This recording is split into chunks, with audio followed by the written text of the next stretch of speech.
Hey guys, tonight we're heading into the strange, bustling, slightly chaotic world inside your own body.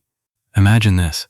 You're lying still in bed, but beneath your skin, it's anything but calm. Billions of microscopic agents are clocking in for another overnight shift.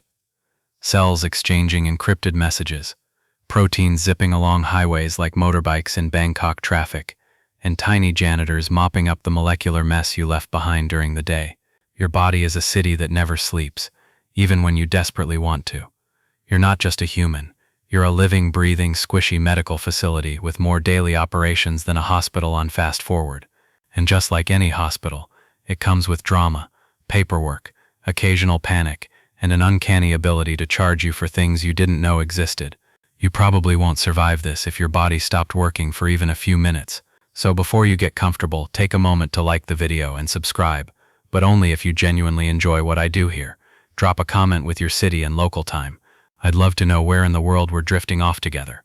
Now dim the lights, maybe turn on a fan for that soft background hum, and let's ease into tonight's journey together. You begin as all humans do, as a zygote, a single fertilized egg that doesn't know it's about to turn into a fully functional human with taxes and lower back pain. That little speck divides like a maniac on espresso, and soon you're made of trillions of cells, each with its own job, name badge, and at least one dramatic backstory. Let's be clear, you are not a singular being. You're a collection, an assembly, a living bureaucracy made of cells that specialize in extremely niche jobs. Some transport oxygen, some kill bacteria, and some just produce mucus. We try not to judge. Every minute, 300 million of your cells die, and your body, like an overworked HR department, hires replacements without you noticing. Your red blood cells, yeah, they last around 120 days. Then they're ushered into cellular retirement by the spleen, which sounds sweet until you realize it's basically a microscopic guillotine. Meanwhile, your immune system is like airport security with swords. White blood cells patrol your bloodstream, constantly checking ID badges on every foreign object that comes through. Got a cut? Your body triggers the platelet SWAT team. Feeling feverish? That's your inner thermostat pulling an all-nighter, trying to cook bacteria into submission. It's not elegant, but it works. There's a protein called P53, sometimes nicknamed the guardian of the genome. It goes around checking for cells that are about to go rogue. If it finds something suspicious, like a cell preparing to become cancer, it calmly orders it to self-destruct. Imagine if your workplace had someone who could vaporize middle management the second they went off script. On the quirkier side, some of your cells glow. Not enough for you to be mistaken for a human firefly, but under the right conditions, certain cellular components emit faint light. Bioluminescence is still tucked away in our evolutionary memory, like a forgotten screensaver. And here's where science gets spicy. Researchers still argue whether cells in your body follow strict command hierarchies, or if it's more of a molecular democracy. Some say your DNA is the boss. Others believe feedback loops and environmental cues call the shots. In short, no one's entirely sure who's in charge. Your bones produce blood. Your gut bacteria manufacture neurotransmitters. Your liver breaks down toxins and performs over 500 chemical tasks every day. Imagine a janitor who's also a chef, therapist, and plumber, and still gets blamed for everything that goes wrong. There's also the lymphatic system, which sounds made up but isn't. It's like the silent janitorial staff, clearing out cellular garbage and delivering immune cells like Amazon Prime but sweatier.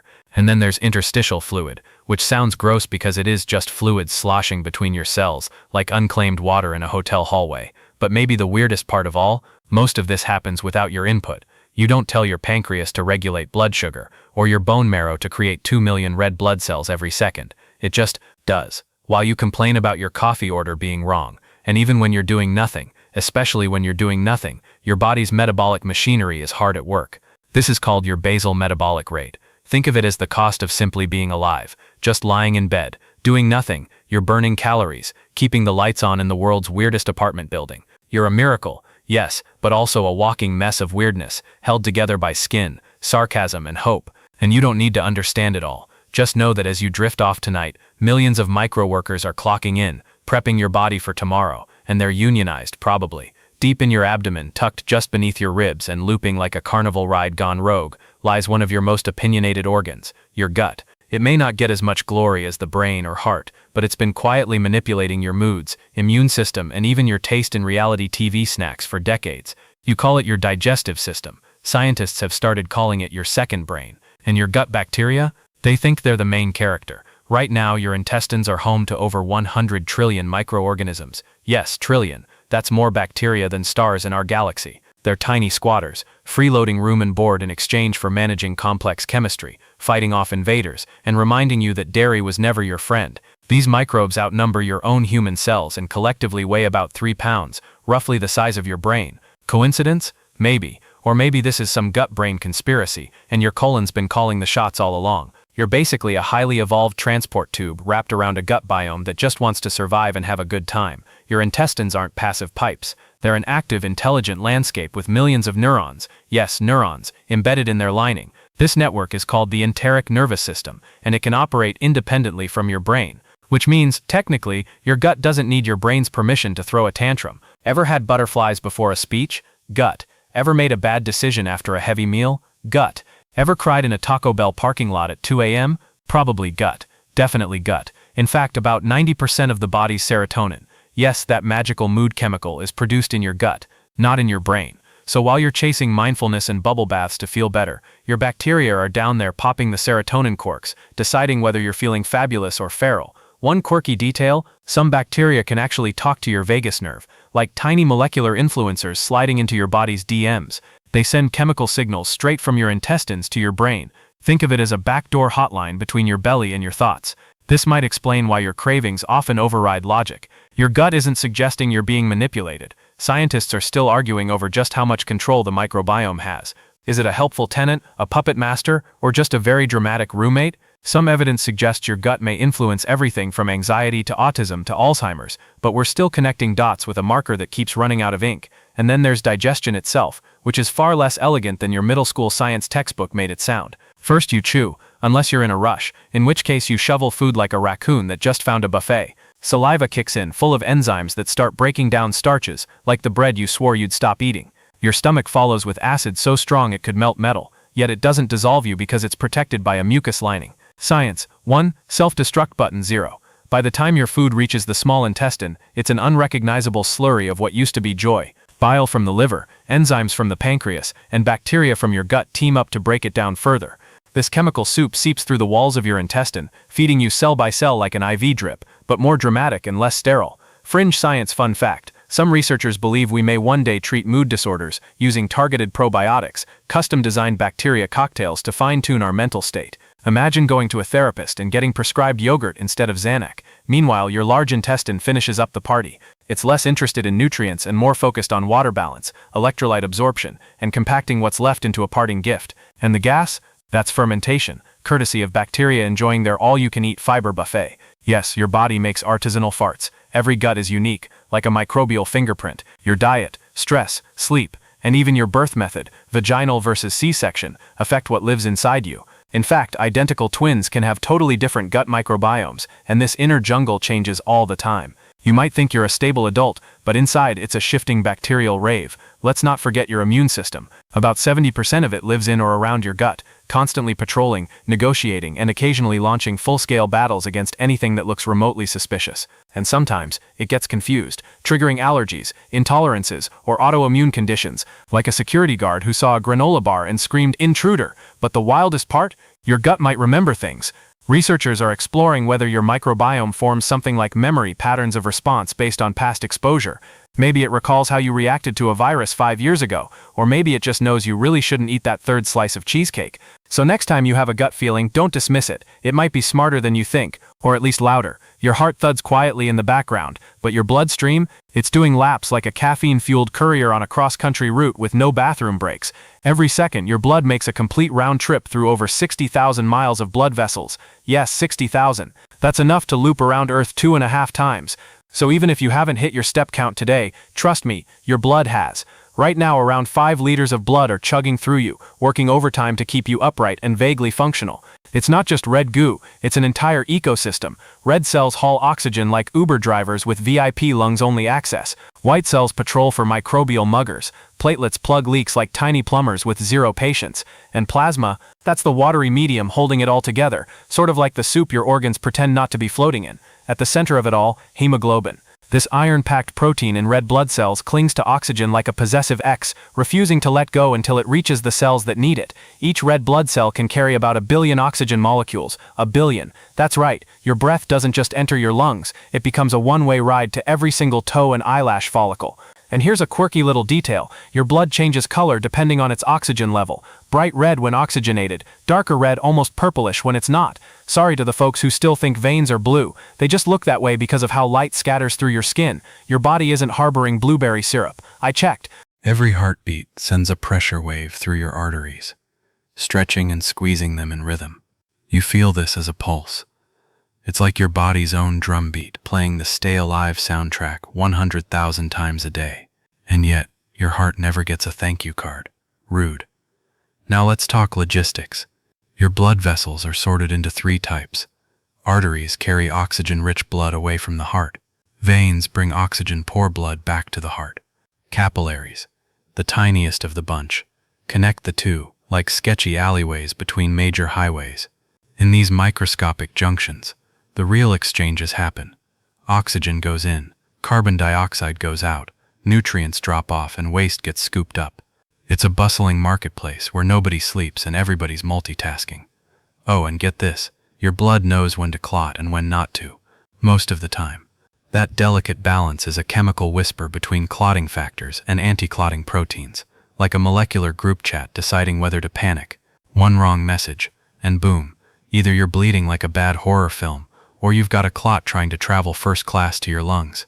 Scientists still argue whether we fully understand what controls clotting cascades. It's not just a chemical chain, it's an orchestra with feedback loops, cross signals, and occasional unexplainable solos. Sometimes your body makes spontaneous decisions, like let's clot here randomly, next to the brain. That's called a stroke, and nobody asked for it. You'd think blood was just a delivery system, but it's also a mobile command center. It carries hormones that tell your body to grow, rest, stress, cry, or panic and target. It transports immune cells to battlefields you didn't even know existed, and it even picks up messages from your organs and relays them across town like a molecular postal worker with too many packages and not enough patience. Fringe science sidebar.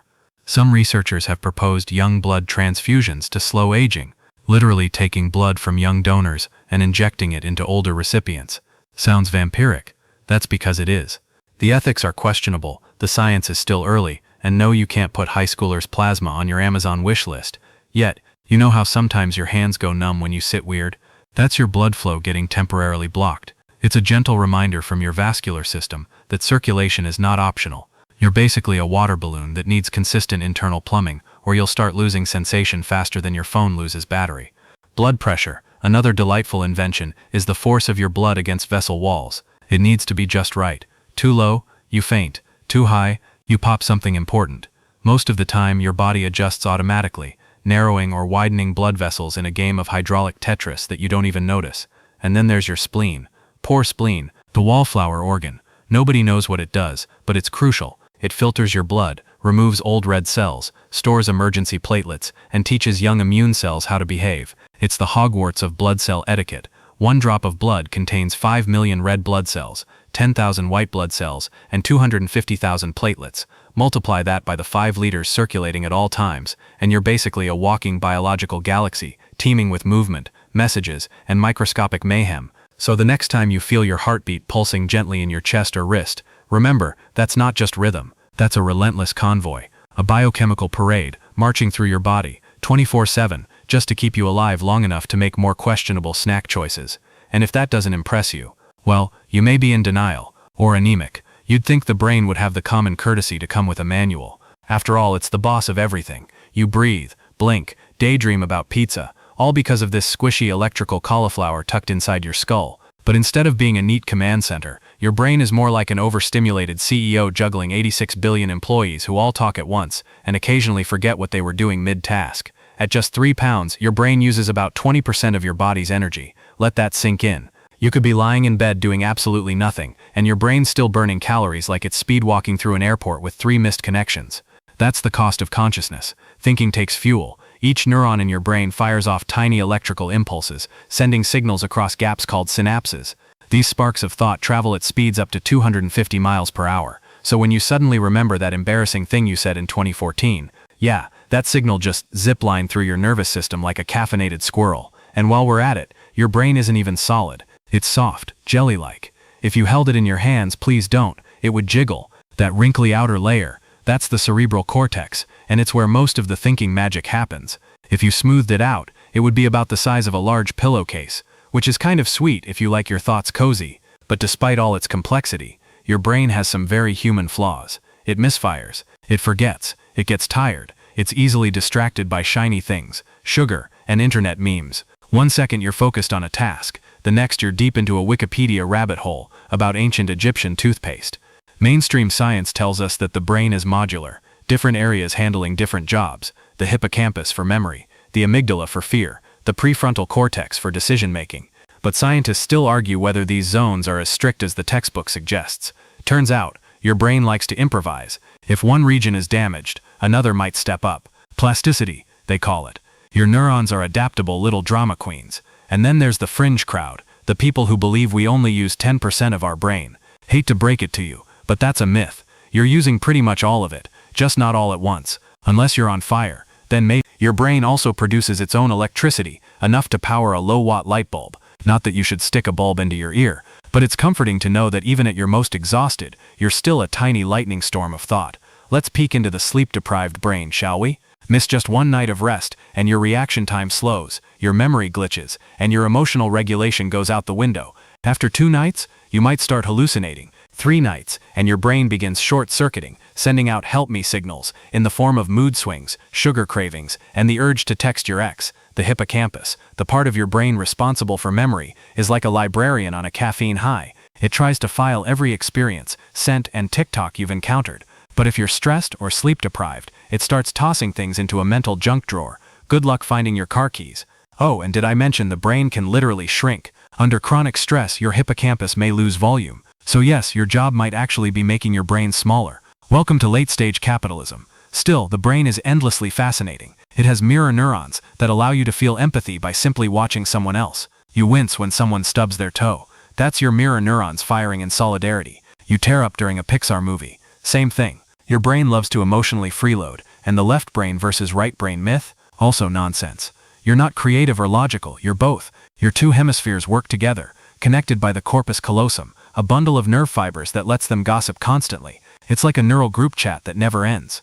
On the fringe side of things, some researchers have explored brain-to-brain communication, hooking 2 people up to electrodes, and seeing if one person's brainwaves can influence the other's. Spoiler, it's very early science. But if you've ever walked into a room and felt a vibe, who knows? Maybe your neurons picked up a memo before you did. Let's not forget your brain's love affair with chemicals. Dopamine, serotonin, oxytocin. They all swirl around in there, making you feel joy, motivation, love, and sometimes overwhelming existential dread in the middle of Trader Joe's. Neurotransmitters are basically your internal pharmacy, and some of them get hijacked by external substances. Coffee tweaks your adenosine. Alcohol messes with GABA. Love, it's a cocktail of hormones that makes you temporarily stupid. Adorable, but stupid. And then there's consciousness, the ultimate mystery. You know you exist. You think about thinking, but no one really knows why you're self-aware. Scientists still argue whether consciousness is an emergent property of complexity or something far stranger. Some even wonder if the universe itself is conscious. Wild theories, sure, but hey, we're floating on a space rock, so let's not judge. Your brain, for all its flaws and fancies, is the most complex object in the known universe. No computer, no algorithm, no alien jellyfish that we know of comes close. And yet you use it to binge cat videos and forget why you walked into a room. Iconic behavior, honestly. So as you lie there, neurons humming like a low-voltage jazz band, remember, your thoughts are sparks, your emotions are chemicals, and your memories are just electric echoes. And somewhere in all that, you exist. You slip into sleep thinking you're taking a break. But your body? It's just switching shifts. While you're drooling on your pillow and accidentally cuddling the TV remote, your brain kicks into janitor mode, scrubbing your neural pathways and sorting your emotional baggage into keep, delete, or set on fire. Sleep isn't downtime, it's maintenance. You're basically a living operating system rebooting in real time. Let's start with the basics. There are different stages of sleep, and you cycle through them multiple times per night. First, you drift through light sleep. That floaty sensation where you're not quite awake but still somehow thinking about tacos. Then you descend into deep sleep, the land of body repair and zero memory. And finally, REM sleep, when your eyes dart around like they're watching a chaotic movie behind your eyelids, and your brain lights up like Vegas on a Saturday night. During REM, your brain is nearly as active as when you're awake, but your muscles are paralyzed, on purpose. It's a safety mechanism to stop you from acting out your dreams. Otherwise, you'd karate kick your nightstand every time you dreamed you were a Power Ranger. Ever had a dream so vivid you woke up wondering if it actually happened? That's the hippocampus and amygdala, your memory and emotion centers, firing wildly while the logic centers take a little break. It's like your brain decided to direct a short film with zero supervision. But dreams serve a purpose. Some scientists believe they're part of emotional processing, your brain's way of running simulations to prepare you for danger, disappointment, or accidentally texting the wrong person. Others think dreams help with problem solving, creativity, or even memory consolidation. Still, no one fully agrees. Scientists still argue whether dreams are meaningful insight or just mental static. Your body temperature drops during sleep, your breathing slows, your heart rate chills out. It's like your whole system enters power-saving mode. Meanwhile, growth hormone gets released, helping repair muscles, build bone, and boost immune function. So if you're trying to heal from a workout or just existence in general, sleep is the closest thing you have to a built-in restoration tool. Now here's a wild fact. Your brain has its own waste management system, called the glymphatic system. During deep sleep, it flushes out cellular waste, including beta amyloid, a protein linked to Alzheimer's when it builds up. Imagine tiny custodians pressure washing your brain while you snore like a lawnmower. If you don't sleep enough, that trash piles up, and it's not recyclable. Quirky side note, humans are the only mammals that willingly delay sleep. Your cat doesn't binge Netflix. Your dog doesn't say one more scroll. Only humans will sacrifice their most vital biological need to keep watching people bake cakes they'll never taste. And here's the kicker. Chronic sleep deprivation doesn't just make you tired. It messes with everything. Hormones, metabolism, immune response, even your sense of humor. Studies show people who are sleep deprived interpret neutral faces as angry. So if everyone at work seems extra rude tomorrow, maybe it's just your brain's fault. Your dreams also get weirder the longer you sleep. Early in the night, dreams tend to be more realistic. Later cycles, that's when your ex rides a unicycle into the moon while you fight zombie baristas with a baguette. Experts think this has something to do with memory defragmentation or emotional rebalancing. Or maybe your subconscious just has a flair for drama. Sleepwalking, by the way, happens during deep non-REM sleep. That's why people can walk, eat, or even drive without remembering. Your brain's control tower is offline, but your body still receives signals like a haunted Roomba with unfinished business. And then there's sleep paralysis. Your mind wakes up, but your body doesn't. You lie there fully aware but unable to move. Sometimes you hallucinate a presence in the room. Science explains it as a glitch in REM transition, but folklore blames demons, ghosts, or overly clingy exes. Still, sleep is one of the best things you can give yourself. No supplement, no hack, no biohacking gadget beats good old-fashioned uninterrupted slumber. It reduces inflammation, improves memory, boosts creativity, balances blood sugar, makes your skin glow, probably does your taxes. Okay, not that last one, but it should. There's a reason sleep deprivation was used as torture. Your brain starts unraveling, decision-making drops, reaction time slows, hallucinations creep in. Miss enough sleep and your reality filter starts to fray at the edges. You're basically running Windows 95 in a MacBook world. On the fringe side, some lucid dreamers claim they can control their dreams, even communicate across the dream world. There are reports, unconfirmed of course, of shared dreams, dream-induced problem-solving, even cryptic premonitions. Whether it's deep psychology or just the brain remixing memories and emotions, it remains one of neuroscience's most poetic mysteries. So tonight, as you drift deeper into the pillow abyss, remember, sleep isn't weakness, it's strategy. It's evolution's way of telling you that healing, integration, and wild technicolor narratives require absolute stillness. Close your eyes, slow your breathing, and let the custodians get to work. You're lounging in bed, half asleep, thinking you're in charge of your emotions, but you're not really. Deep inside your bloodstream, an elite squad of tiny chemical messengers is pulling the strings, hormones, microscopic drama queens that hijack your moods, cravings, metabolism, and romantic choices. They whisper orders to your organs like shadowy operatives in a spy film, and sometimes they absolutely overreact. Hormones are secreted by glands scattered throughout your body, like little surveillance outposts. The pituitary gland, the so-called master gland, hangs from your brain like a neurotic foreman, telling other glands what to do and when to do it. The thyroid adjusts your body's energy like a thermostat with identity issues. The adrenals are in charge of panic, always ready to flip the red freak-out switch if someone so much as raises an eyebrow at you in the grocery store. Cortisol is your built-in stress hormone. It spikes when you're in danger, or when you read your inbox. A little cortisol helps you focus. Too much? It messes with your sleep, your weight, your memory, and your ability to deal with your neighbor's leaf blower. Adrenaline, cortisol's more dramatic cousin, is the hormone that floods your system when your body thinks it might need to run away from a tiger or awkward social interaction. Your heart races, your pupils dilate, you get that weird tingle in your stomach like you just remembered you left the oven on 2 apartments ago. Then there's oxytocin, often called the love hormone. It's released during physical touch, childbirth, and those warm fuzzy moments that make you forgive someone for stealing your fries. It's what makes you bond with your pet, trust your partner, or sob uncontrollably at a commercial about a dog returning home. Oxytocin making you emotionally unstable since birth. Dopamine, on the other hand, is the brain's personal hype man. It rewards you for doing things that enhance survival, like eating, exercising, or achieving goals. Unfortunately, it also rewards scrolling, binge-watching, and opening the fridge for the 12th time in an hour. It doesn't judge, it just delivers tiny hits of yes, more of that. And let's not forget insulin. This hormone made by the pancreas controls your blood sugar levels. Every time you eat, insulin plays traffic cop, deciding where that glucose should go into cells for energy or into fat cells for future regret. People with insulin resistance have to be extra careful, because when the system stops responding properly, it's like the whole city grid gets jammed and suddenly your blood sugar turns into a traffic accident. Puberty, by the way, is just your body hosting a hormone rave where no one knows what they're doing. Estrogen and testosterone start playing tug-of-war with your identity. Growth hormone tells your bones to stretch, skin oil production goes into overdrive, and your voice starts doing strange acrobatics in public. Honestly, it's a biological fever dream. And here's something wild, your hormone levels change with the seasons, time of day, and even who you're around. Some studies suggest that just smelling a romantic partner's t-shirt can increase oxytocin. Others show that cortisol spikes just from seeing your boss's name on your phone. Your body listens more closely than you think. Scientists still argue whether hormones follow strict hierarchical systems, or if it's more of a feedback loop free-for-all. Is the brain in charge of hormone release, or do hormone levels influence how the brain behaves? The answer is yes, both, neither. It's a mess, honestly, and somehow it works. Fringe fact: some researchers are exploring hormone replacement for enhancing cognition and even reversing signs of aging. Bioidentical hormones, nootropics, and hormone tuning are part of the rising trend of designer endocrinology. Whether it'll make us smarter or just sweatier remains to be seen.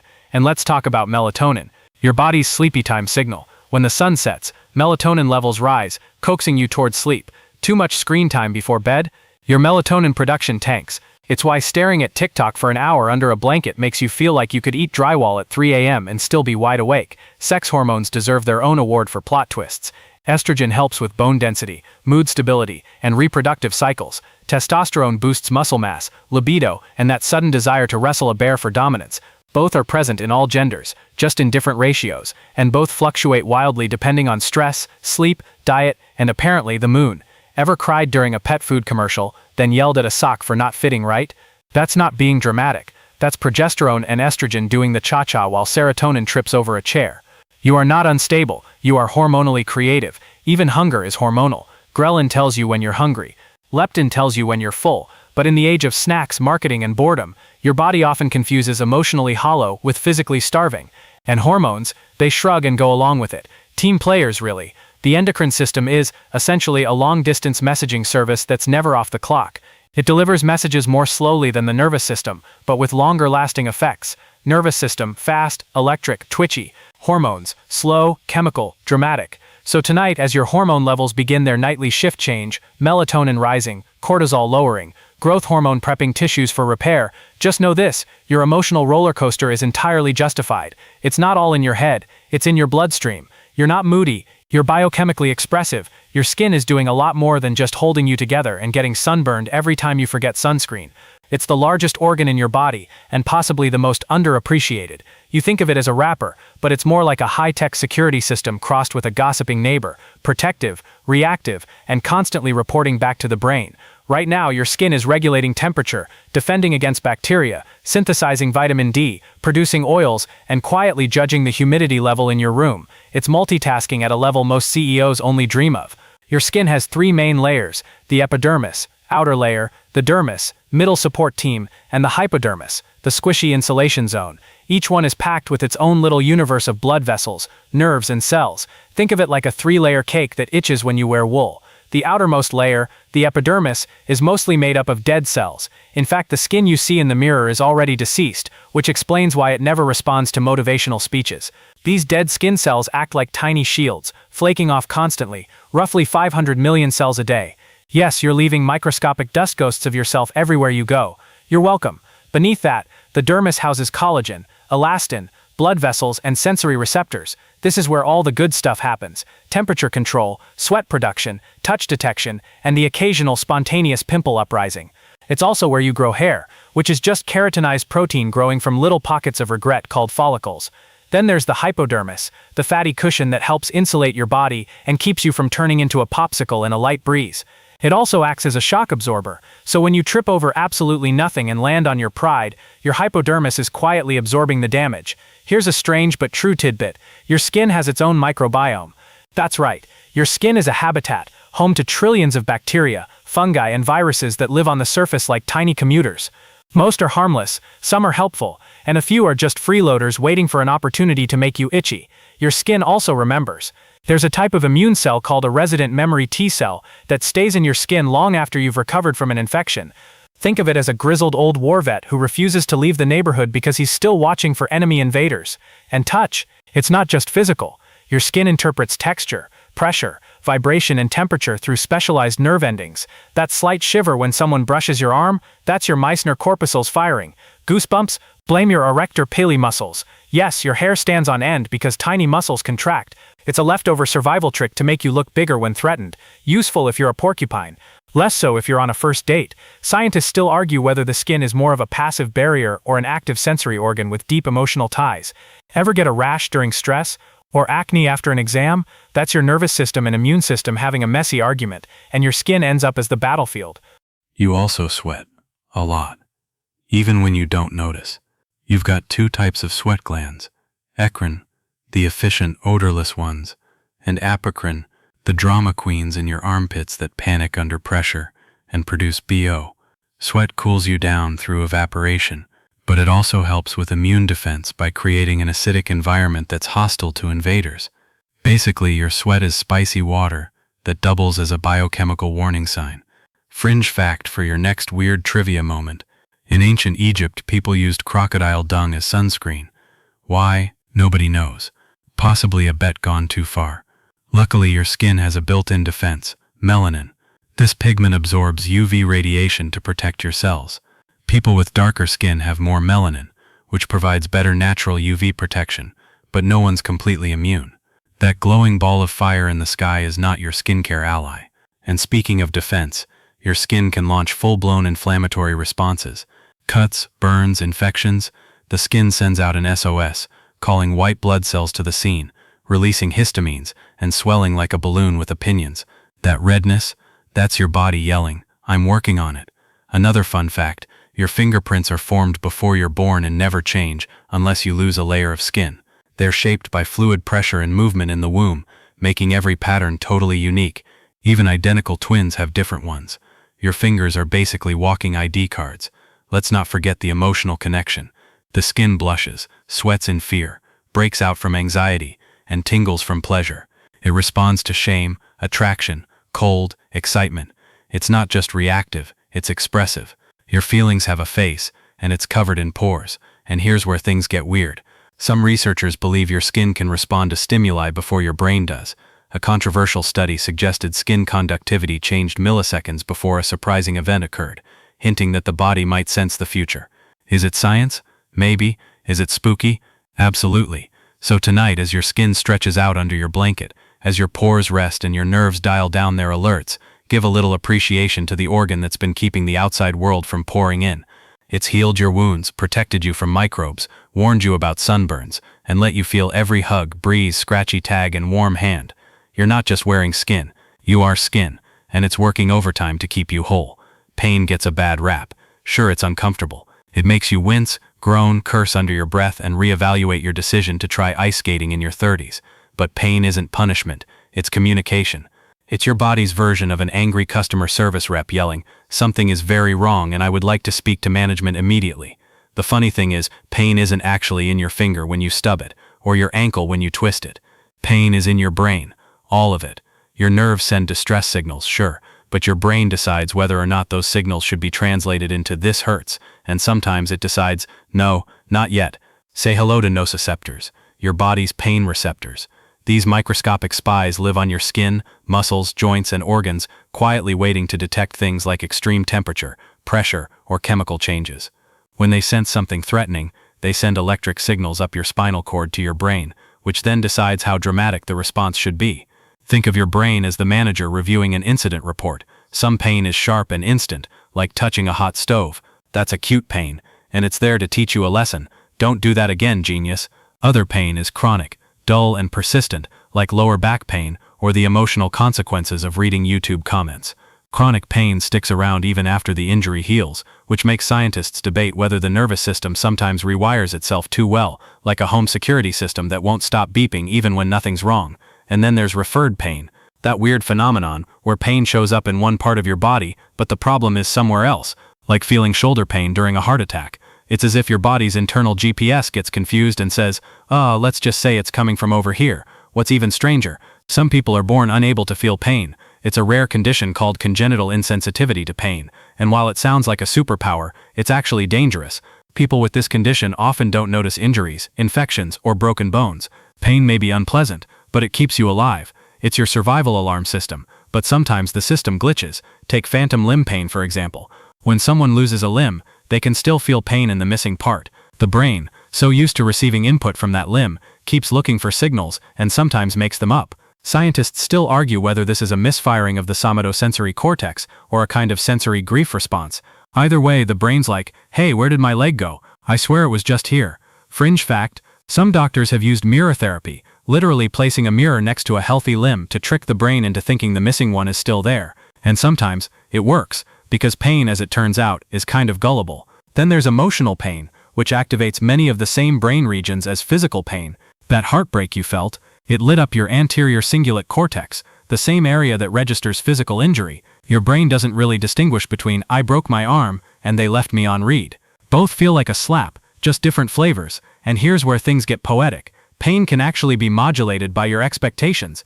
In clinical trials, some patients given sugar pills report pain relief simply because they believe they received treatment. This is the infamous placebo effect, and it's been strong enough in some cases to rival actual pain meds. Meanwhile, the nocebo effect is the evil twin, where expecting pain or side effects actually makes them worse. Your brain really loves a good drama. Pain is also culturally conditioned. In some societies, showing pain is a sign of weakness. In others, it's an expected part of expression. Studies have shown that people's perception of pain intensity can change depending on language, belief, and even the presence of others. So yes, if you stub your toe in private, it somehow hurts less than if 10 people are watching. And the tools we use to measure pain? Kind of sketchy. Most hospitals still rely on that 1 to 10 scale, with the awkward smiley faces. But pain isn't linear. You can't compare a paper cut to childbirth using emojis. Pain is subjective, messy, and deeply personal. Two people with the same injury can report wildly different experiences. That's not a flaw, it's a feature. Here's a quirky tidbit. Capsaicin, the chemical that makes chili peppers hot, activates your pain receptors. That burning sensation you feel isn't heat, it's your pain nerves being tricked into thinking something's on fire. And yet we chase that burn in hot wings, spicy noodles, and flaming snacks like it's a badge of honor. We willingly trigger pain for pleasure. And what about runner's high? That blissful state some people feel after intense exercise.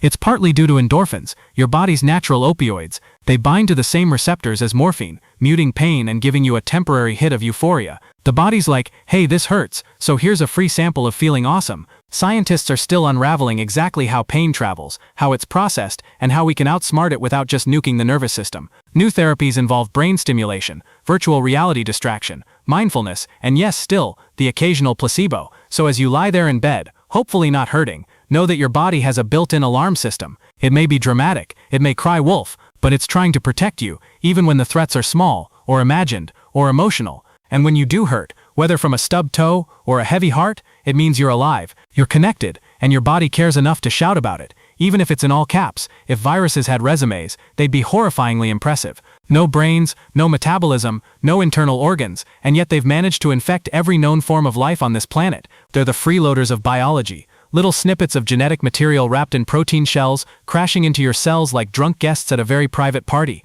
A virus can't do anything on its own. It doesn't eat, breathe, or even move with intent. It's just there. Until that is, it finds a host, you for example. Then things get interesting. It latches onto one of your cells, injects its genetic code like a shady software update, and hijacks the entire operation. Your cell, sweet, unsuspecting, innocent, is forced to become a virus factory, churning out copies, hundreds, thousands, sometimes until the cell bursts like an overinflated balloon.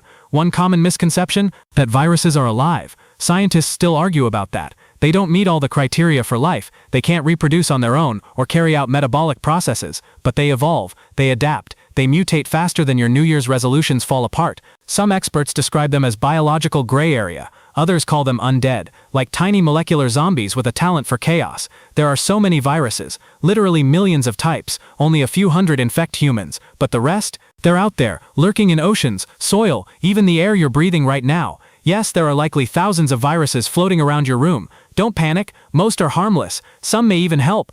Take bacteriophages, viruses that infect bacteria. They're being studied as an alternative to antibiotics.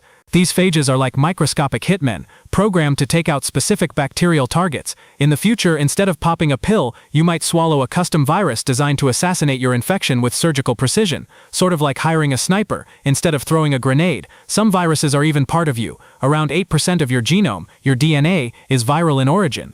That's right, ancient viruses infected your ancestors, inserted their genetic code, and it stuck around, passed on generation to generation. You're not just human, you're partially virus, which is either creepy or kind of metal, and viruses aren't always bad. Some help train the immune system, others keep bacterial populations in check. In fact, some scientists believe viruses played a role in the evolution of complex life. This immune response is why you get symptoms. The fever? That's your body turning up the heat to make things uncomfortable for the virus. The runny nose? That's your mucous membranes going into hyperdrive. The fatigue? Your immune cells stealing your energy to build an army. Viruses don't usually cause all the symptoms you do, in your panic to get rid of them. Fringe research even suggests viruses might influence behavior. Some studies on mice showed that infection with certain viruses made them bolder or more social, possibly to increase the virus's spread. One virus in humans, cytomegalovirus, has been tentatively linked to changes in cognition. Is it possible some of our thoughts are being nudged by microscopic invaders? Scientists still debate that, thankfully from a safe distance. And how do viruses find you? Mostly through fluids, airborne droplets, blood, saliva, or that one time you forgot to wash your hands after petting a suspicious-looking raccoon. Some hitchhike on surfaces. Others go straight in through bites or wounds. Once in, they often lie low at first, incubating silently, multiplying without causing symptoms. Then suddenly, boom, sore throat, sniffles, existential dread. Not all viruses are fast, though. Some play the long game. Herpes viruses can lie dormant in your cells for years, flaring up when your immune system is distracted. They're like old acquaintances that only call when you're vulnerable. So tonight, as your immune system gently patrols your bloodstream, scanning for viral threats, remember, you are not alone. You're a walking universe, teeming with life, including the tiniest, cleverest hackers biology ever produced. They're not evil, they're not alive, they're just doing what viruses do, survive, adapt, and multiply, and hopefully, not in you tonight. Let's say you're standing in line at a clinic about to get a vaccine. You roll up your sleeve, pretend you're not sweating through your shirt, and brace for the tiny pinch. What just entered your body isn't medicine in the traditional sense. It's a clever lie, a biological trick, a fake-out so brilliant, your immune system gets played, and then becomes smarter for it. Vaccines don't cure disease. They teach your body how to recognize an enemy before it shows up, like giving your immune system a wanted poster of a virus or bacteria it's never met. So the next time it does, it doesn't hesitate. No confusion, no delay, just a swift microscopic takedown before you even sneeze. The concept is simple. Introduce a harmless version of a pathogen, a weakened virus, an inactivated one, or just a piece of it like a protein spike. Your immune system sees this intruder and goes, all right, time to throw hands. It builds antibodies, forms memory cells, starts rehearsing responses like a paranoid doomsday prepper with color-coded charts. And then, when the real thing shows up weeks or years later, your body doesn't blink. It's not just a theory, it's one of the greatest achievements in medical history.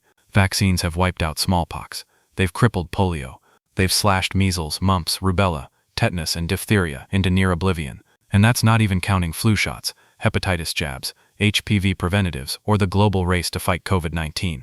This isn't sci-fi. This is real science with receipts. Still, scientists argue about optimal timing, dosage, and delivery methods. Should we get boosters? When?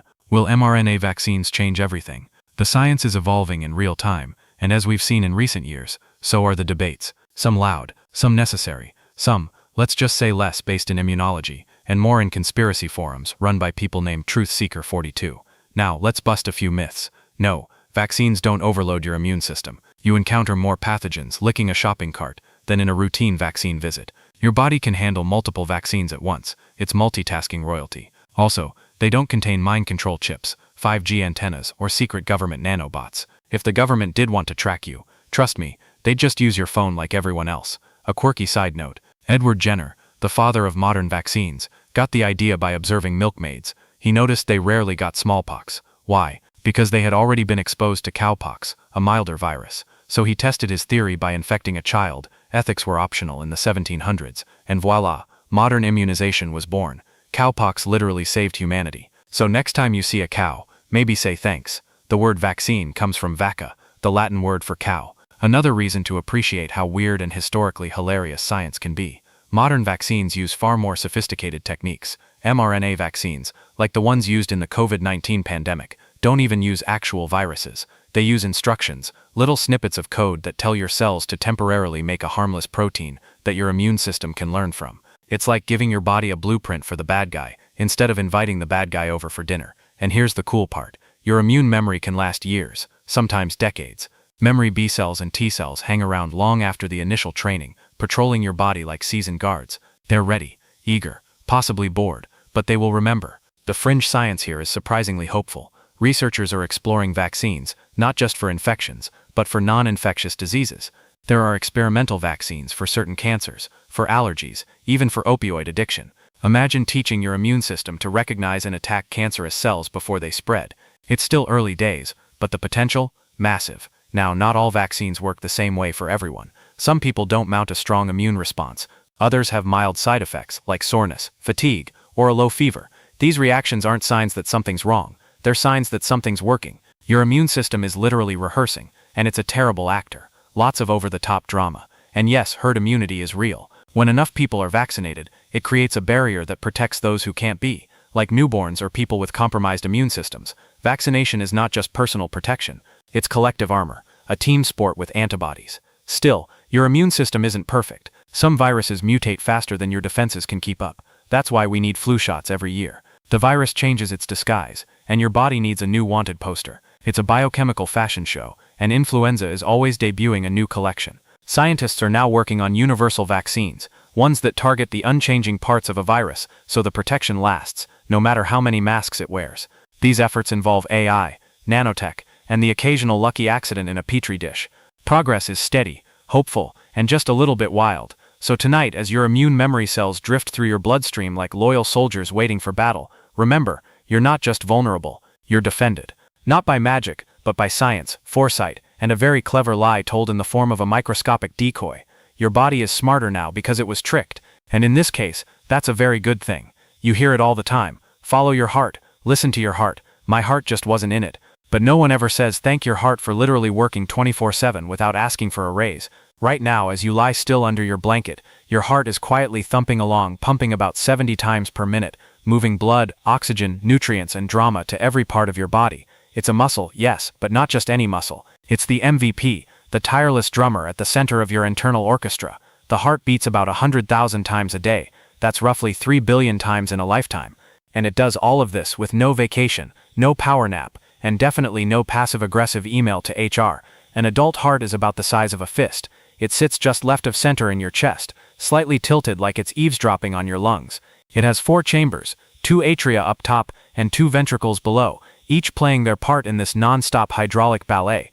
Blood flows in from the body, gets pushed to the lungs to grab oxygen, then returns to be launched back out to the rest of you, again and again, forever. Now here's the wild part. The heart has its own electrical system. It doesn't need your brain's permission to beat. A group of specialized cells called the sinoatrial node, aka the natural pacemaker, fires off rhythmic electrical pulses. That's right, your heart has independent rhythm. It's the jazz musician of your organ system. Mainstream science tells us the heart and brain work closely together.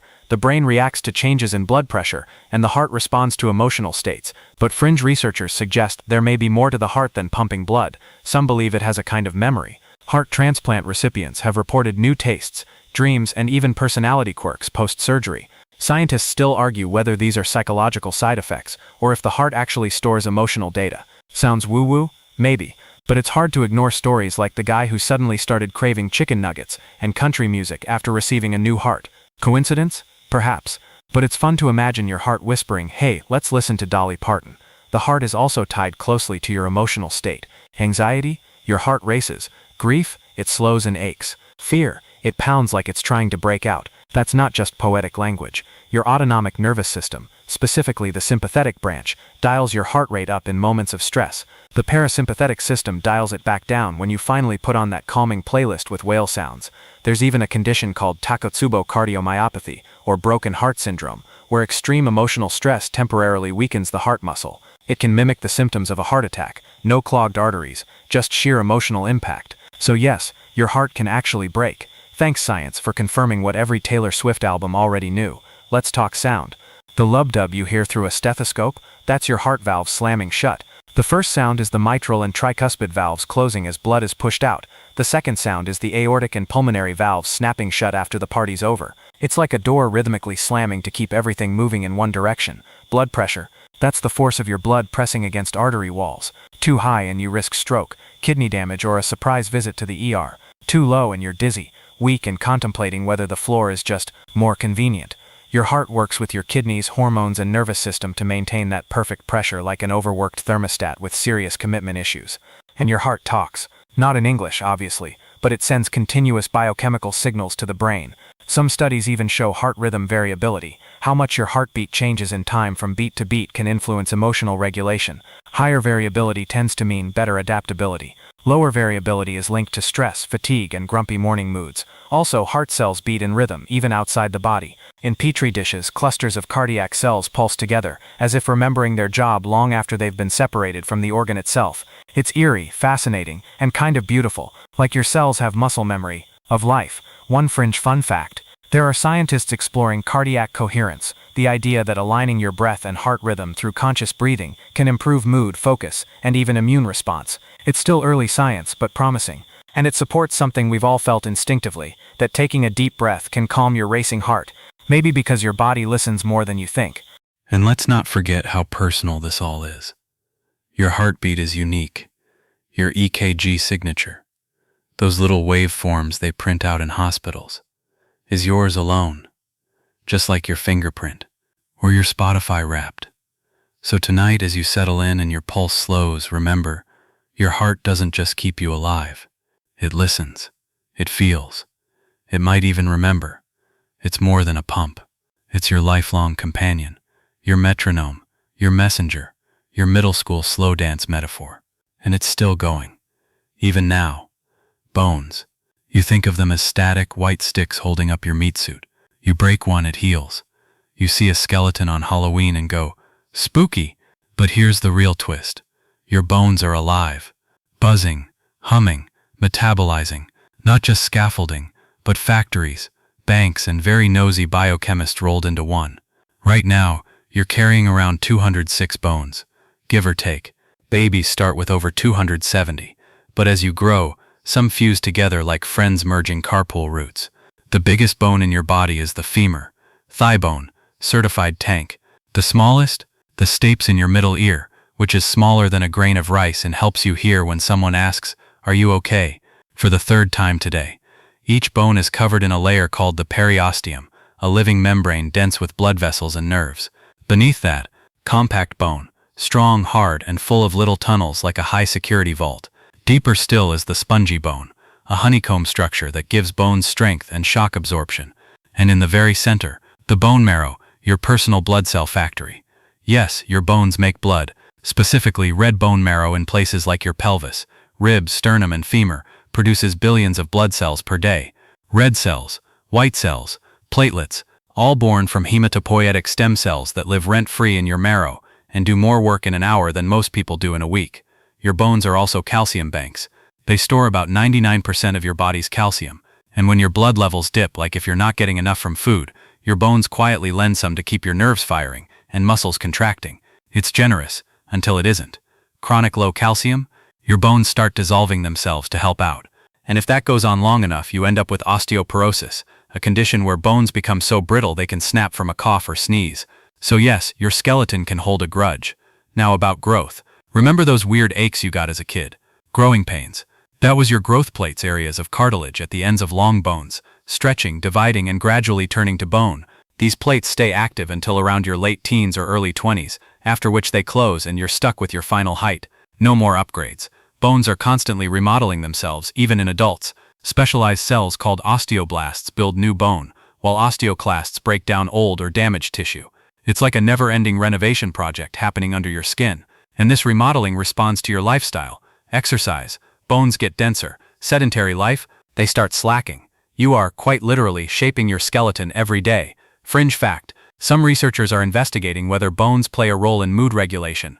There's early evidence that osteocalcin, a hormone secreted by bone, may influence memory, mood, and metabolism, which means your bones might be talking to your brain more than we ever thought. Maybe they're not just structural. Now your joints are where bones meet, and they come in different types: ball and socket, shoulders, hips, hinge, knees, elbows, pivot, neck, and gliding wrists, ankles. They're lubricated by synovial fluid, which works like biological WD-40. Cartilage cushions the ends, preventing bone-on-bone contact. Lose that cushion, and every move becomes a crunchy regret. Hello, arthritis? Ever cracked your knuckles? That sound is caused by gas bubbles in the synovial fluid rapidly collapsing. Contrary to what your grandma said, cracking your knuckles doesn't cause arthritis. It's just mildly annoying to everyone around you. And get this, bone is stronger than steel, at least by weight. A cubic inch of bone can bear about 19,000 pounds of pressure. That's more than concrete. So yes, you're walking around with natural armor. It's just hidden under a squishy, indecisive layer of flesh and snack preferences. Bones can heal themselves, which is amazing when you consider that most man-made structures just stay broken. The healing process starts with inflammation, then a soft callus made of collagen forms, followed by a hard callus of new bone. Finally, that new bone reshapes to resemble the original. Depending on the break, this process can take weeks or months, but the fact that it happens at all is borderline wizardry. But it's not perfect. Improper healing can lead to malunions, where the bone heals in a crooked or shortened position. Sometimes your body needs surgical guidance to get it right. It's like your bones try their best but occasionally need an adult in the room. Now skulls. Your skull protects your brain with 8 cranial bones fused like puzzle pieces. At birth, these bones aren't fully connected, leaving soft spots called fontanelles that gradually close over the first year of life. In some cultures, skull shape was altered intentionally through binding or reshaping, often for aesthetic or social reasons. Anthropologists still debate the purpose. Some say it signified status. Others believe it was just ancient parenting plus peer pressure. Oh, and your face? It's made up of 14 bones. And yes, your jaw is the strongest one, both in function and in its ability to tense dramatically during family dinners. One more bizarre tidbit: bones are constantly releasing signals, chemical cues that influence other systems. The skeletal system is now considered part of the endocrine system by some researchers. That's right, your bones aren't just structure, they're talking. So tonight, as you sink into your mattress and your joints sigh with relief, remember, beneath your soft exterior is a dynamic, living architecture that's holding it all together. It builds, stores, communicates, and protects. It's been with you since before you were born, and it'll outlast you by centuries. You're not just made of bones, you are your bones, and they've got stories to tell. When you hear the phrase medical miracle, it usually comes with swelling music, dramatic lighting, and a doctor removing their glasses in awe. And while many of these breakthroughs deserve the praise, others walk a fine line between cutting-edge medicine and are we really doing this with a straight face? Because in modern healthcare, what counts as a miracle sometimes depends on who's funding the press release. Let's start with the flashy stuff. Face transplants. Real, working, rare. Surgeons have literally removed the face of a deceased donor and stitched it onto someone else, reconnecting blood vessels, nerves, and tissue like it's extreme medical origami. Recipients can regain the ability to eat, speak, smile, even smell. But it's not just physical. The psychological complexity of waking up with someone else's face is, well, intense. And that's not even counting the lifelong immunosuppressant drugs you have to take just to stop your own body from rejecting your new nose. Then there's 3D printing of body parts. Yes, organs included. Scientists can now print scaffolds for ears, tracheas, and even skin grafts using a patient's own cells. The dream is to one day print entire functional organs on demand. Need a kidney? Print it. Break your jaw? Print a new one. Lost a piece of cartilage? Press Ctrl+P. It's not quite there yet, but we're already using printed bone and tissue in reconstructive surgery. Welcome to the IKEA era of medicine. Just don't lose the instruction manual. How about bionic limbs that respond to brain signals? We now have prosthetics that can move, grip, and even provide feedback to the brain, allowing wearers to feel texture and pressure. Some are controlled by implanted chips. Others work via sensors on the skin. Either way, it's real-life cyborg territory, and getting more precise with every iteration. Of course, organ transplants are nothing new, but the fact that they work at all is still wild. Your body should immediately reject foreign tissue. But thanks to immunology wizardry, we've managed to trick it into accepting hearts, lungs, livers, and even entire hands. There are still debates around organ allocation, rejection rates, and the ethics of xenotransplantation, using organs from animals, like pigs. Yes, that's happening. And yes, it's probably coming to a hospital near you. Fringe fact: some scientists are exploring lab-grown brains. Not full ones yet, but brain organoids, small clumps of neural tissue that mimic early brain development. They're used for research, drug testing, and maybe one day understanding consciousness itself. Scientists still argue whether these mini-brains are sentient in any way. Most say no. But if one ever learns to blink in Morse code, we're in trouble. Let's not forget gene editing. CRISPR-Cas9 is the molecular scissors that lets scientists snip out faulty genes and swap in healthy ones. It's already cured rare blood disorders in trials. It's being tested for muscular dystrophy and sickle cell anemia. The power to rewrite the genetic code of life is real, and also terrifying. The potential for abuse is staggering. Designer babies, genetic discrimination, accidental mutations, it's all on the table. The science is promising. The ethics, still catching up. Then there are placebo surgeries. Yes, that's a thing. In some trials, patients underwent fake surgeries, anesthesia, incisions, stitches, but the actual procedure wasn't performed, and some of them still got better. Just believing they'd been treated sparked recovery. Scientists don't fully understand how, but it's one of the strongest arguments for the brain-body connection we've ever seen. Or maybe it's proof that sometimes we heal best when we think we've been fixed. On the more dubious side of the miracle spectrum, stem cell tourism. Desperate patients travel to unregulated clinics abroad for treatments that promise everything from anti-aging to spinal repair. Some get lucky, others get placebos, or worse. It's a murky field where hope meets exploitation. And while stem cells do hold incredible promise, we're not quite at the rub them on your forehead and regrow hair stage just yet. You've also got fecal transplants, which sound like a late-night punchline but are in fact a legitimate medical treatment. By transferring healthy gut bacteria from a donor's donation into a sick person's colon, doctors can cure Clostridium difficile infections with astonishing success. It's literally transplanting poop, and it works better than many antibiotics. Science is not always glamorous. Ever heard of deep brain stimulation? Surgeons implant electrodes in the brain and use electrical pulses to control symptoms of Parkinson's, OCD, and even depression. It's as if your brain is being gently zapped back into rhythm. The exact mechanisms are still being explored, but the results can be life-changing, like switching someone's consciousness back on after years in a fog. And yes, let's talk about medical AI. Algorithms are now helping diagnose diseases, interpret scans, and even assist in robotic surgeries. AI can detect subtle patterns in imaging that human eyes might miss. But it's not without glitches. We've seen instances where the AI flagged a mole as cancerous because it noticed a ruler in the photo, used by doctors when documenting suspicious spots. Turns out the AI thought rulers serious cases, so still needs some tuning. Despite the headlines, medicine isn't magic. Every so-called miracle is the result of years, decades of failure, funding battles, midnight lab experiments. What if we try this moments? And yes, sometimes it's showmanship. Hospitals want attention. Researchers want grants. There's PR in the phrase breakthrough treatment. But every once in a while, the hype is real. So as you drift off tonight, know this: your body is incredible. But science? It's trying to upgrade it. Slowly, cautiously, brilliantly, with everything from electric brains to poop pills. You're living in the age of miracles. Some just come with a user manual. Let's say someone hands you a sugar pill and tells you it's a powerful painkiller. You take it. Within minutes, your headache fades, your mood lifts, and suddenly you're convinced this random tablet is your new best friend. What happened? Nothing. That pill did nothing. You did everything. Welcome to the placebo effect, the mysterious, often underestimated power of belief to produce real physical changes in the body. It's not imagination. It's not weakness. It's biochemical sleight of hand, where expectations quietly rewire biology, and the body responds to what the mind believes should happen. Doctors have known about placebos for centuries. What we didn't always know is how deep the rabbit hole goes. Studies have shown placebos can reduce pain, lower blood pressure, improve mood, and even boost immune function. People taking fake pills have experienced hair growth, relief from asthma, and measurable changes in brain activity, all from the sheer conviction that they were being treated. And it's not just pills. Placebo surgeries exist too. Patients prepped, anesthetized, even stitched back up without anything being fixed, sometimes recover just as well as those who had the real procedure. It's not a joke. It's a profound testament to how tightly the mind and body are linked. Here's what's even more wild. The placebo effect can still work even when you know it's a placebo. Some studies have shown that patients told, "This is a sugar pill, but it's been shown to help people like you," still felt better.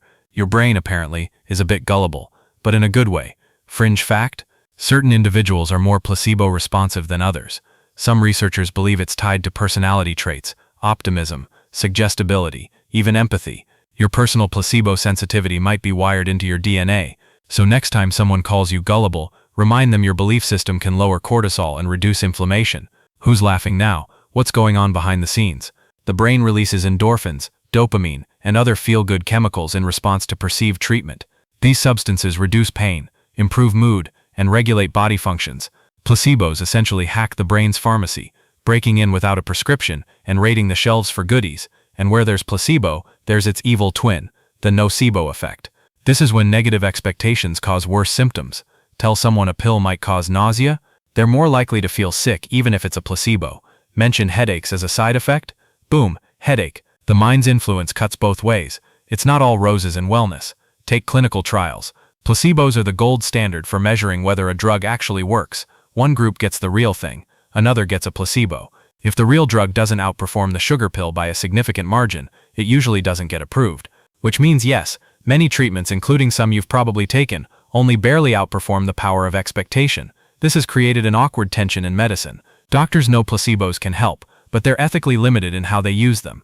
You can't just lie to patients, unless of course you're in one of those double-blind studies where nobody knows what they're getting, including the doctors. In those cases, belief itself becomes the variable. And yes, this applies to alternative therapies too. Homeopathy, crystal healing, certain detox teas. They may not have strong scientific backing, but if someone believes in them, that belief can drive real changes in brain chemistry, stress levels, even immune function. It's not the sugar water, it's the ritual, the trust, the feeling of I'm doing something good for myself. Now scientists still argue over how far the placebo effect can go. Can it shrink tumors, cure infections, reverse chronic disease? Most agree it can't replace real treatment, but in combination with it, it's like hitting boost on your internal healing drive, an enhancer, a motivator, a gentle nudge toward recovery. And here's something extra weird. Placebo responses are culturally shaped. In some countries, injections produce stronger placebo effects than pills. In others, the color of the pill matters. Blue pills are more calming, red pills are more stimulating. Capsules beat tablets. 2 pills work better than 1. Even the doctor's white coat and confidence can affect outcomes. Your belief doesn't exist in a vacuum. It dances with your environment. There's even talk of conditioning people to respond to placebo intentionally, like training your body to associate a certain smell, sound, or pill with relief, then using it later without the active drug. Pavlov, but for pain management. It's early days but promising. Imagine taking a blank pill and still getting the benefits of real medicine without the side effects. And speaking of ethics, should we be using placebos more often in day-to-day care? Is it wrong to leverage belief even if it helps? Some say yes, it's manipulation. Others say no, it's harnessing a natural built-in power that modern medicine has ignored for too long.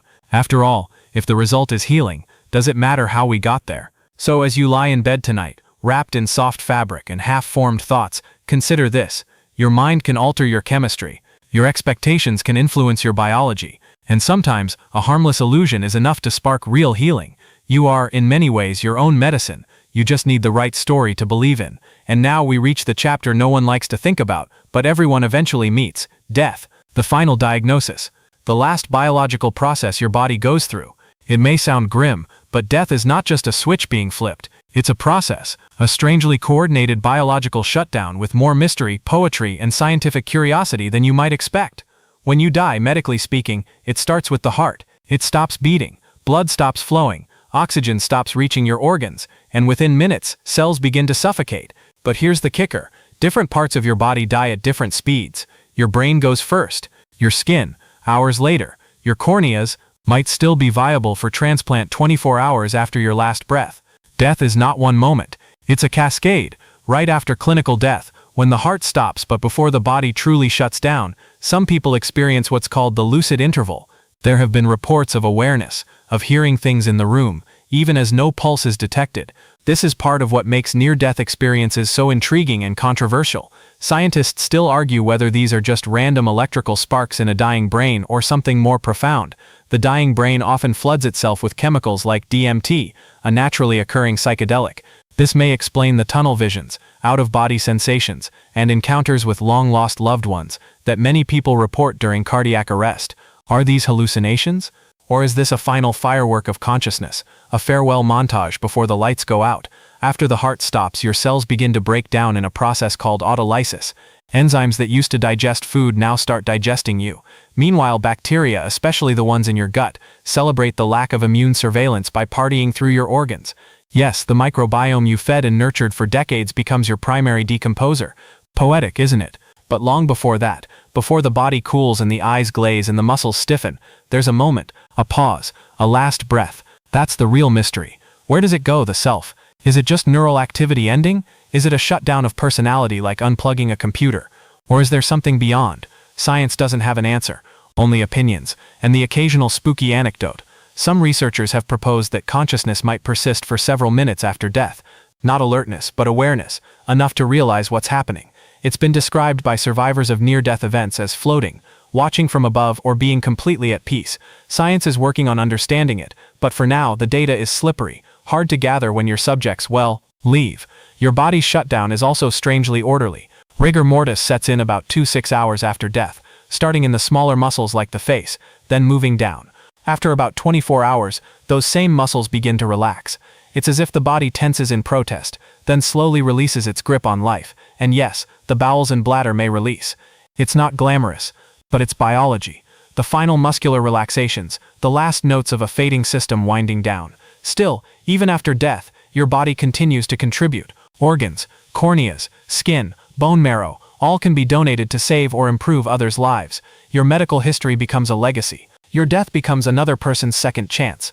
Fringe science has even explored the biophoton theory, suggesting our bodies emit low-level light that fades after death. It's still under investigation, but some researchers believe the body's electrical systems create subtle light emissions that gradually cease, like a star winking out. Cultural and philosophical interpretations of death vary wildly. Some see it as a doorway, others, an end. Some fear it, some embrace it. But biologically, it's a process, just like birth, just like growth, just like sleep, not a cliff, but a slope. And here's something strange and a little beautiful. A few genes turn on after death. Yes, after. In the hours following death, certain genes activate. We don't fully know why. Some might be related to inflammation or repair processes that never get to finish. Others, mystery, life echoing in the dark.